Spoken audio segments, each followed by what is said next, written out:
Merci Olivier Isambert. On vous retrouve à 10h30 pour le rappel des titres. Et tout de suite, eh bien, ce sont les rendez-vous de l'Écuche sur Radio J.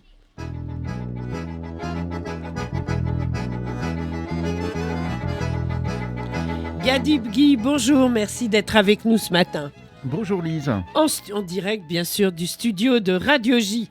Alors, j'aimerais qu'on revienne. Alors, l'Écuge, comme on le disait hors antenne, c'est tous azimuts, c'est des activités de tous les côtés qui nous tiennent d'ailleurs beaucoup le moral, ce dont on vous remercie. Et j'aimerais qu'on revienne sur la masterclass de Chaim Corsia, le grand rabbin de France, hier. Oui, effectivement, nous avions invité le grand rabbin de France et intéressant d'y revenir parce que finalement, l'exercice qu'il a fait était assez rare, une sorte de retour sur son parcours, mais également une projection parce que finalement, vous le savez, le grand rabbin de France, cette année 2021 sera une année d'élection pour le grand rabbinat de France et nous lui avons posé la question de revenir sur son bilan.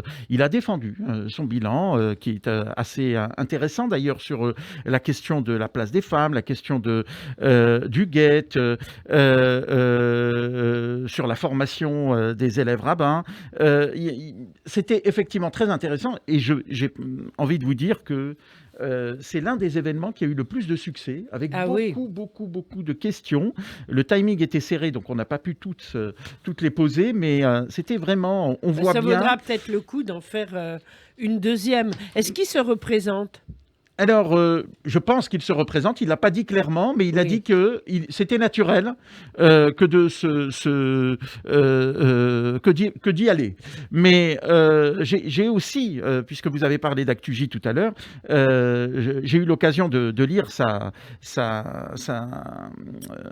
son texte, son article qui va paraître dans l'ActuJ de cette semaine, très intéressant sur l'avenir des Juifs de France. Et je trouve que voilà, nous avons un grand rabbin de France qui s'engage, qui est très clair et qui est très citoyen. Et ça, qui c'est effectivement ce qui le caractérise. est très citoyen. Oui. Alors, maintenant, dimanche 24 janvier, 2 événements. Alors, le premier à 18h, de quoi s'agit-il ?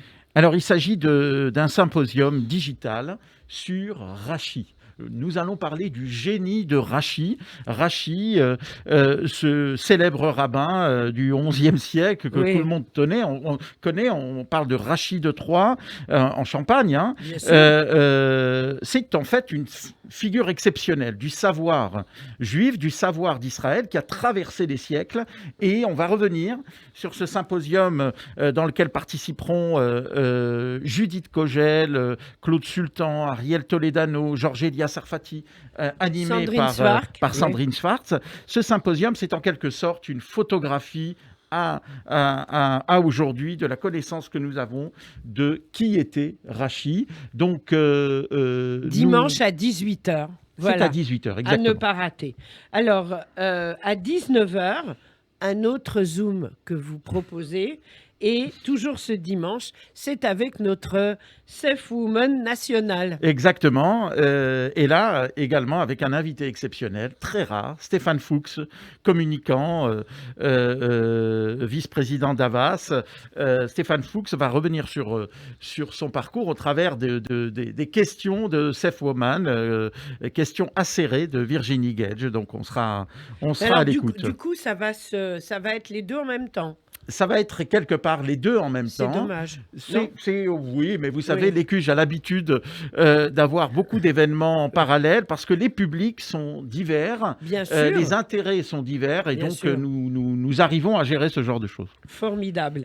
Alors, lundi 25 janvier à 19h, ce sont les lundis de Wiesel. Eh oui, lundi de Wiesel avec cette fois là encore un universitaire rare dans le paysage mainstream, Paul Zadavsky, qui va nous parler d'une question philosophique, du rapport du temps à la démocratie et comment ce rapport au temps impacte finalement notre quotidien et l'avenir de notre société. Et finalement, on le voit bien, hein, même en temps de pandémie, on voit bien que la question des urgences, la question de la religion est présente. Donc, Paul Zadawski nous parlera de temps, religion, idéologie, quelques enjeux donc de la modernité démocratique.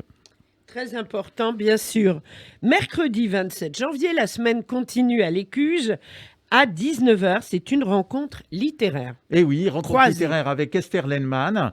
Il s'agit d'une rencontre croisée avec deux formidables autrices, Olivia El-Kaïm, qui a déjà écrit près de 7 romans, et Abigail Assor, qui nous propose son premier roman, et qui s'annonce être une écrivain d'avenir. Donc Esther Lenman a été très intéressée par ces deux romans finalement qui apportent un regard différent, croisé sur l'Algérie et le Maroc, une approche très contemporaine de ces questions-là.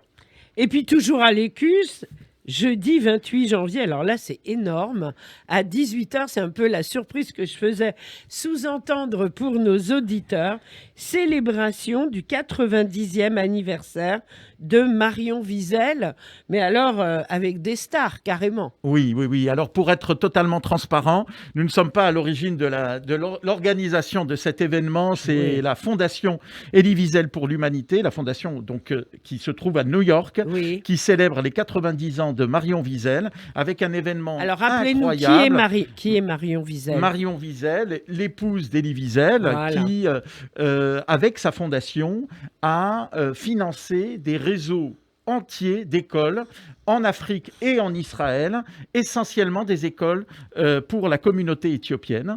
Et d'ailleurs, cette célébration est tournée vers ce projet en particulier. Donc, cette célébration se fera avec des stars américaines dans la nuit du 27 au 28. Et en France, nous accompagnons cette célébration avec des personnalités françaises et une rediffusion des grands moments avec Oprah Winfrey, avec Idan Reichel, et beaucoup d'autres stars américaines qui seront là pour rendre hommage à Marion Wiesel. Ça va être énorme, ça dure combien de temps? Ça va durer 1h30 à partir de 18h. Et il faut venir sur la page Facebook de l'Écuge, ce sera un direct.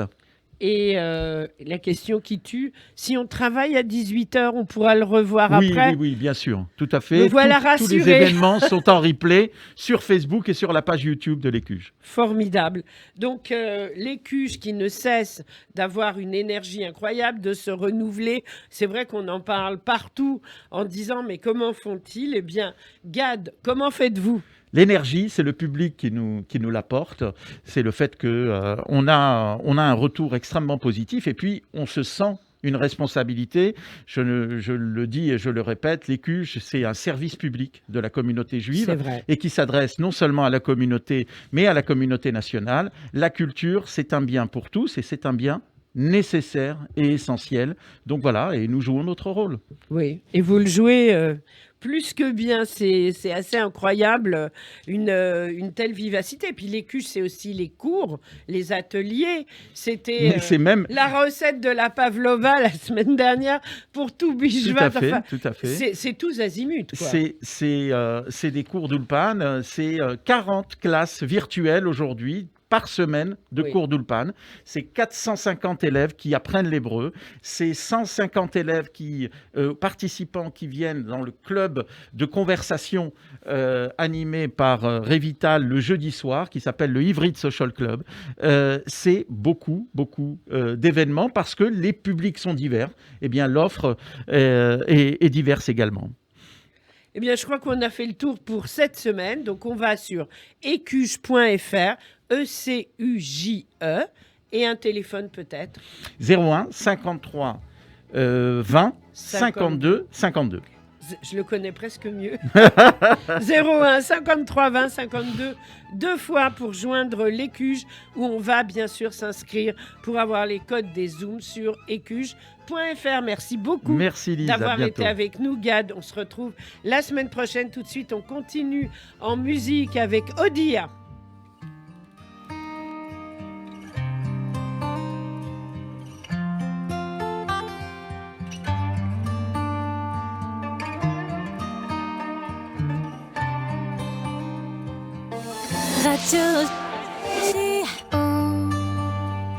Så akta leende för jag är för